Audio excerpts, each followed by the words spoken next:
Hey guys, we're looking at psychological compatibility through palmistry today. How to look at the hands of a couple and decide if they have like a meeting of minds. You know how sometimes when you talk to someone you can do so for like hours and hours and time goes by and you don't even know where it went? That's because those people are psychologically compatible. They have that meeting of minds thing I was talking about. There's a way to tell that through palmistry, and we're going to be looking into that today. Primarily, there's two techniques that you want to be looking at. The first is to tell if someone's an introvert or an extrovert. And the way to tell that is to look at the lifeline and where it separates from the headline.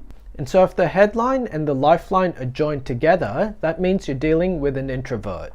Whereas if the headline and the lifeline are separated, that means you're dealing with an extrovert. So the logic over here is if one person's an introvert and the other one in a relationship is an extrovert, they'll actually get along pretty well. One person will do all the talking, the other one will do all the listening. There's balance there. If you look at a couple and both of them are introverts, that's not so much a good combination because they're quiet. They're not going to be able to talk for hours and hours. On the other hand, if you're dealing with two extroverts, that's actually even worse because both people are talking and no one's going to get a word in either way. So that's the first thing to look at. The second thing to look at is to see where the headline ends. And it can end in one of four different ways. It can curve upwards towards the end, it can go straight, it can curve downwards, or it can have an extreme curve downwards. And what you really want to be looking for is one specific combination where one line curves up and the other one curves down to that extreme length. That's not a good combination because when it curves upwards, that means the person is obsessed with making money and securing themselves financially. When the other line, the other headline rather, curves downwards to an extreme, that means the person's emotional and is wounded. And that's not a good combination. This whole series has been about finding balance in relationships.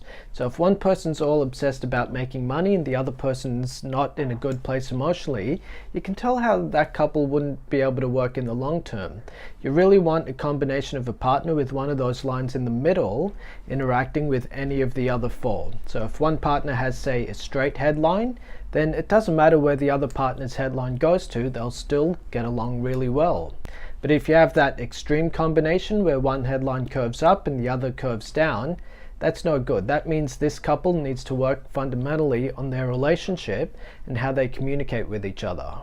This technique is that simple. If you really want to know if you get along with your partner, if you guys can talk for hours and hours and just have time magically fly by, these are the two techniques to help you do that.